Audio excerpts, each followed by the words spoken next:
Welcome back, ladies and gentlemen, to another video. And we got another political topic today because I think this is breaking news. Yeah, 1 hour ago, handguns, Canada proposes a complete freeze on handgun ownership.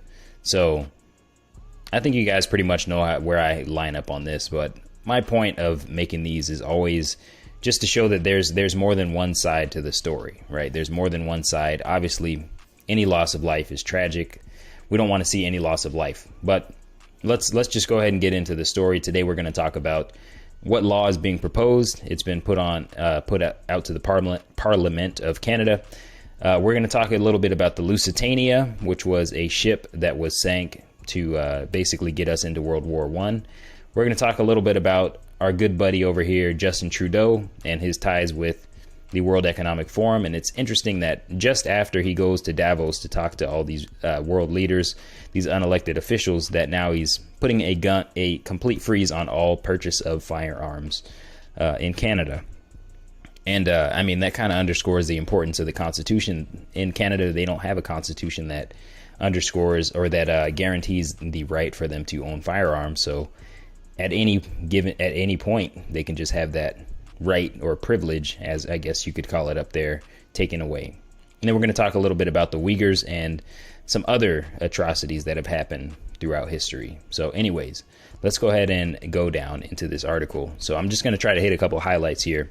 So Canada has introduced a complete ban on the buying and selling of all handguns. So somewhere down here it basically says that after the killing of 21 people, they decided that they want to move forward on the handgun ban, right? So they basically say down here that other than using firearms for sport and hunting, there is no other reason anyone in Canada should need guns for their everyday lives, Mr. Trudeau told reporters.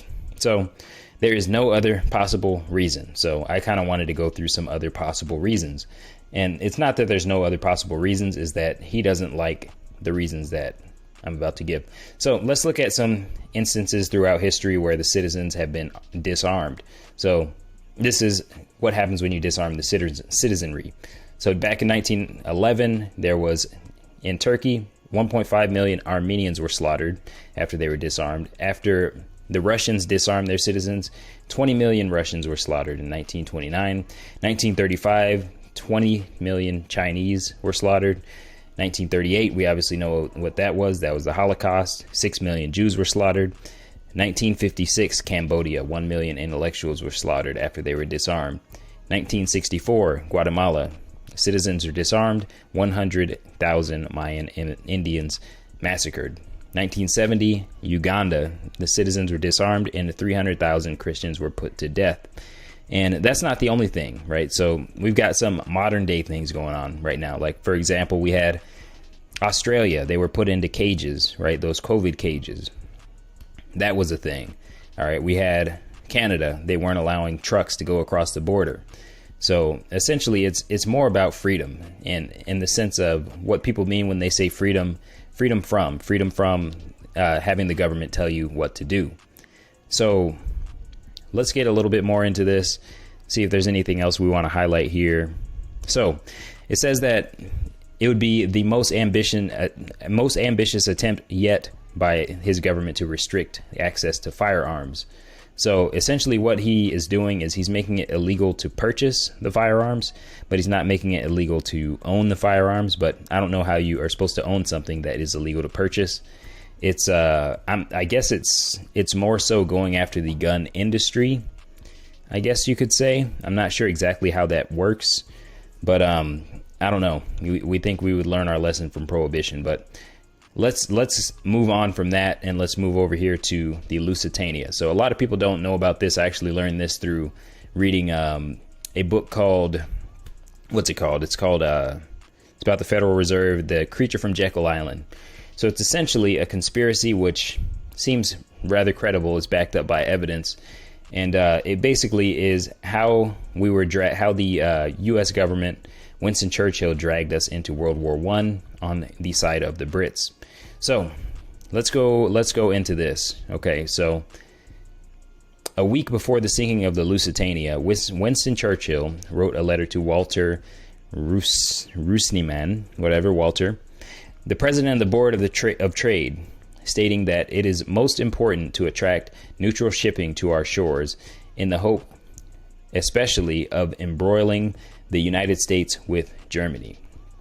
Okay, so I'm not going to go through all of this. Essentially, there was military cargo that was loaded into the Lusitania, and it was sent towards basically waters that they knew it wasn't supposed to be in. And then when the German U-boats sank the ship, then that's how we got into the war against the Germans, right? So all that to say, with these meetings in Davos, with these World Economic Forum, these world meetings, this is nothing new, right? People behind closed doors dragging us into wars, doing these oppressive measures. This is something that has been a constant throughout history. So I really need people to wake up to the fact that this stuff is not always what it seems on the surface, right? Right after this guy goes to the World Economic Forum, he's all of a sudden he's putting a complete ban on all gun ownership, right? They're already attacking the oil industry. They're already pushing this ESG stuff. They're already pushing these EVs and all this other stuff, right? They're making it prohibitively expensive for you to not own an electric vehicle. These things just kind of line up and they just don't look right. So let's talk about the Uyghurs, right? So apparently there's a million of these Chinese Uyghurs, a Muslim minority over in China. They've been detained, right, for re-education. Okay, so that's another one of these.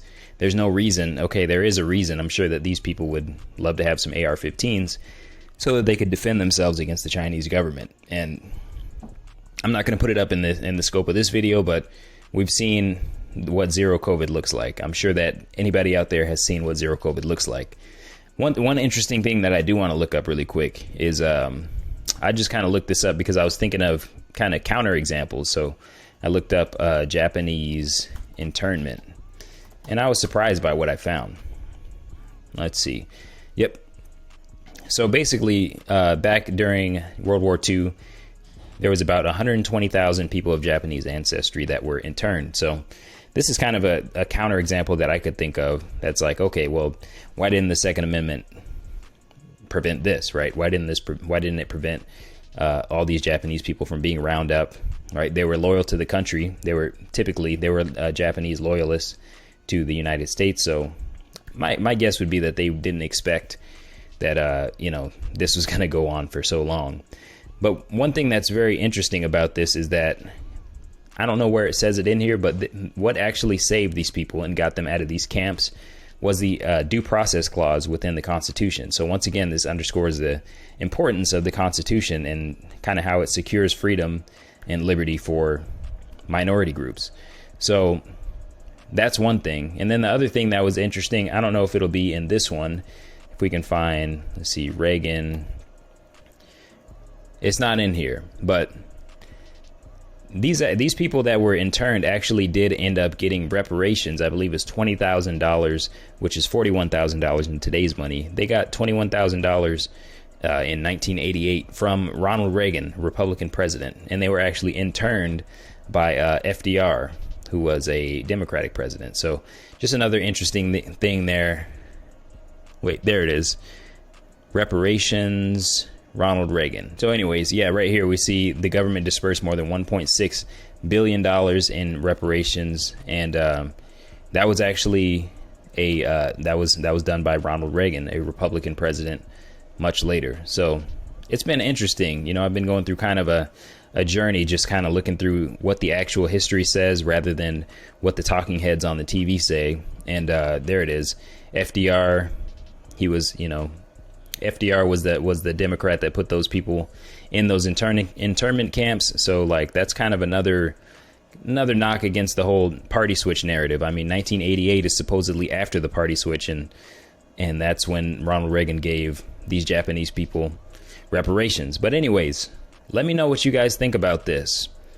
Yeah, obviously everyone out there, what I think we should be, and just to conclude, what I think we should be doing is focusing on security, right? Security of the schools.